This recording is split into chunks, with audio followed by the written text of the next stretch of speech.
My name is Sangeetha Param. I'm 29 years old from Bangalore, India. And today I'm going to be sharing my story with you. I am a survivor of with mental health issues. Like, I'm a survivor. I don't call myself a patient. I have bipolar disorder and borderline personality disorder. And I was diagnosed in November 2014. And it's been a long 10-year journey with lots of ups and downs and lots of stories, lots of lessons, lots of mistakes, lot of successes, lots of failures. So over 10 years of lot of things.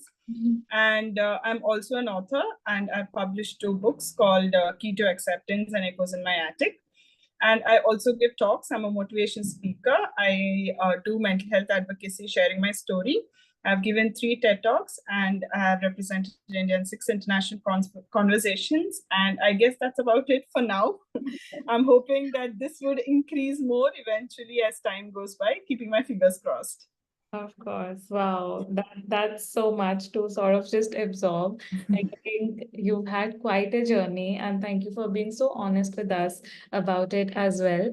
And congratulations on your book. We would love to share the link of it in the video as well for our viewers to see it later. Yeah. Okay, so like what motivated you to share your story with us today, Sangeetha? So actually, my dad's a cancer survivor, and he's a survivor too. So we're a family of survivors, and he gives talks to cancer patients, cancer caregivers, and I usually go with him. I'm his right hand, so I usually go with him. And every time he gives a talk, and there are patients there and caregivers looking at him, they come in with a lot of questions. They come in very lost that, oh my God, cancer, why me? The why me question is so so triggering for a lot of people. And every time he talks, and after the talk is done, I can see a little bit of hope in their eyes. And I've heard people say that, like, tomorrow I can be a person who's standing on stage and sharing their story, as my dad. So when I used to see that little bit of hope in the patients as well as their caregivers' eyes, I thought, why don't I talk about my journey on mental health? When I attempted suicide was when I realized I need to seek help. And there is so much more to it rather than just, I don't know what's going on, I'm having so much pain, I just want to self-harm. All these things, there's a lot of background to a lot of these things. And that is the reason I decided to start talking about myself, so that I will be able to help somebody. So there were a couple of things related to mental health challenges that you mentioned. When did they start happening in your life? And like, what were the instances which made it hard for you? I feel that I've been having difficulties from a very long time, like from when I was a kid, but I never really knew. I didn't know like what they are or what they were. It could be something very small as, like, I was just looking through my photo albums, like my children ka photo albums, and I was seeing my sister and my picture, and there's so much life in my sister. There's so much innocence in her pictures. Well, I just stood at the camera and I just smiled. Like, I just didn't even show my teeth. It's been, I think it's only after I was diagnosed with a mental illness, I got the confidence to smile like this and not just, I got the confidence to show my teeth and smile only after I got diagnosed. So it could be something so small, something so small. And I've had a few difficulties in life, which, I mean, my dad was diagnosed with cancer when I was very young, and he had to undergo bone marrow transplant. It was the final stage. We almost lost him, but thankfully we got him back. And that was there. I was sexually assaulted. I was bullied, and I've had like a lot of setbacks. But I think that also was that gave birth to a lot of things like insecurities, addiction to self-harm, feeling of worthlessness, people pleasing, and all these things came up in the form. They were those were like the symptoms, but the root cause of all these problems had to be addressed, which I didn't know. I'm just listening to like so much that happened with you when you were a kid, and I think things are even harder when you don't have the vocabulary to understand it, because if you don't understand it, how do you express and reach out to another person? Correct. So, like, do you have an idea how young you were when bullying or maybe stresses in the family, or all of those things started in So your. that started when I was like 5 or 6. Like the bullying was like when I was very young, like 5 or 6, and it was in my apartment, and they would never play with me, and I would be like, "Why? What's wrong with me that they're not playing with me?" And that's when the people pleasing started, where I would apologize and say, "Thank you for being my friend. I'm sorry whatever I did." I apologized for no reason. I myself didn't know why I was apologizing. So bullying gave seed to worthlessness, people pleasing, low self-esteem, loss of self-respect. So all these are factors that affect because of small little traumas which you don't realize when you were young. Then my dad got diagnosed for cancer when I was 9. And my teenage years were also pretty difficult because that's when the bipolar set in. Because this is borderline personality disorder. As I told you, I have 2 diagnoses. Bipolar affects the brain. BPD affects the mind. So they're 2 completely different things. But at the end of the day, it is you who's getting affected. But another thing is being the elder sibling. We have the thing where we have to fix everybody, where we have to hold everyone together, to hold the family together. And I also had the thought that if I share my feelings or if I share my problems, it will create even more burden in the house, or people will get even more stressed out. They're already stressed with their work and their career, and as parents they're already having, so if I tell them my problems, it will even become more of a mess.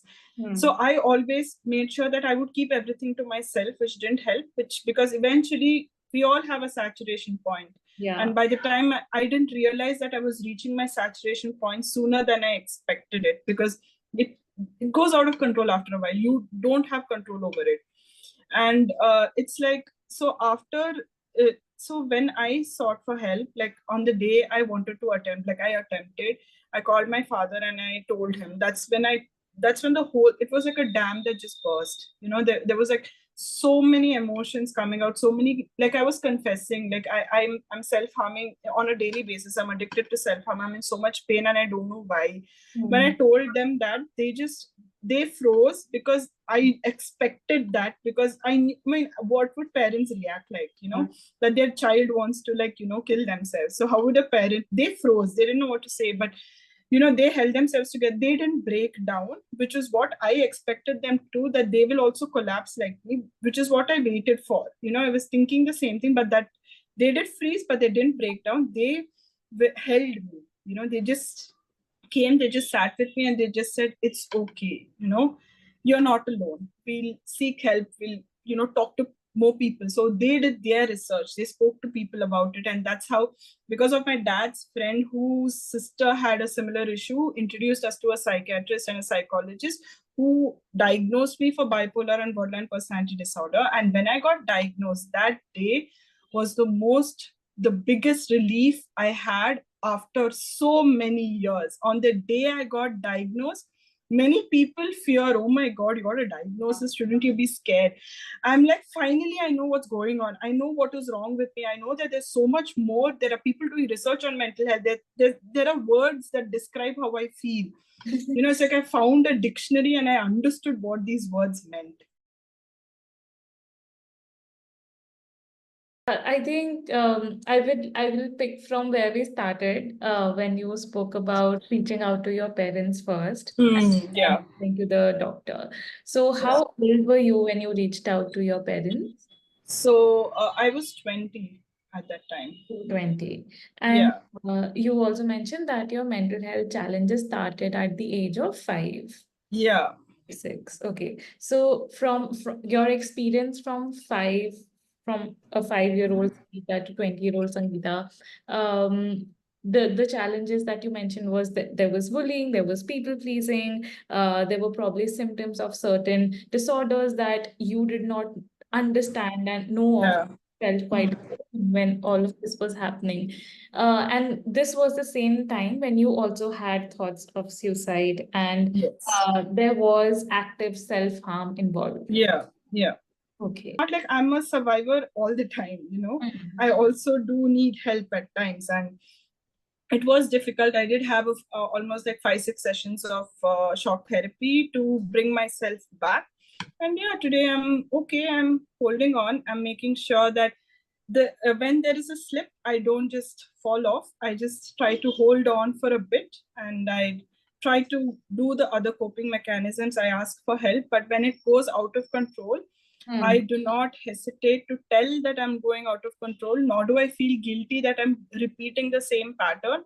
I don't feel that, why am I doing this over and over again? Why am I becoming a burden? I don't feel that, because I know that I can ask for help and they're not going to judge me. They're going to be there for me. And even though it's like maybe another 10 hospitalizations over the next few years, they will still stay and they will help me through all the hospitalizations.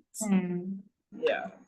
I think that's a very real and a very honest answer, because sometimes we paint such a inspirational and positive photo picture over somebody's story that's okay, everything's all right now.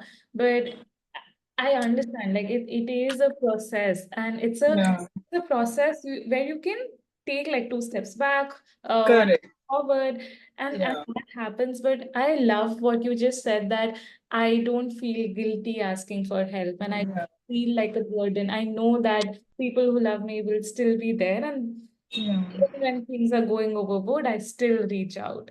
And I that really that really shows that there is a lot of work that has gone into your own healing to have these Correct. values also. Yeah. So I think first is put yourself first. Like, your feelings matter, your interests matter, what you do also matters a lot.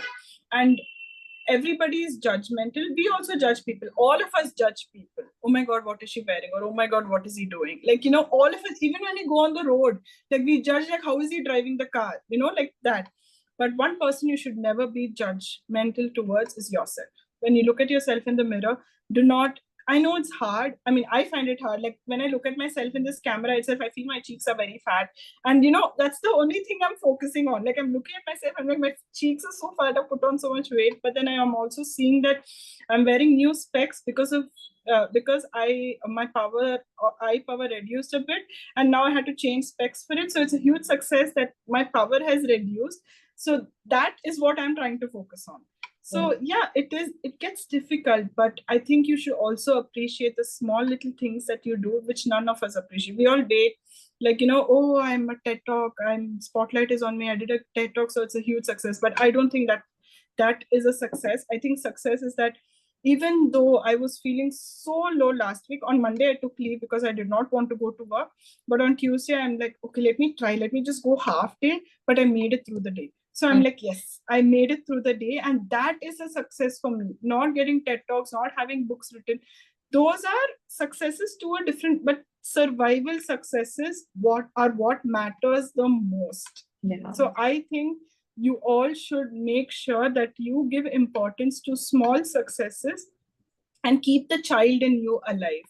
Don't bury that kid in you, because that innocence and the happiness we used to get as small children, we can still get them even now. And successes is not by getting a huge appraisal or anything. Even small little things as children made us happy. Bring back that thing in you. Lovely. Wow. Yeah. Thank you so much, Sangeetha, for your No time problem. and sharing your experience with us. I have learned so much from you, from your story. And right after this call, I'm going to go in the mirror and appreciate myself, because I was also looking at the mirror, at the screen, and thinking, my cheeks look so fat. So and I both. And I would remind myself to appreciate and not judge ourselves. That's something we all do all the time. So I think we got really insightful, really valuable messages from you. And there's so much that we're taking away from your story. Thank you. Thank you so much. Thank you. It was an honor to be here today. And I hope that my story reaches out and I can make a difference at least in one person's life. That would make me, it would make me really happy.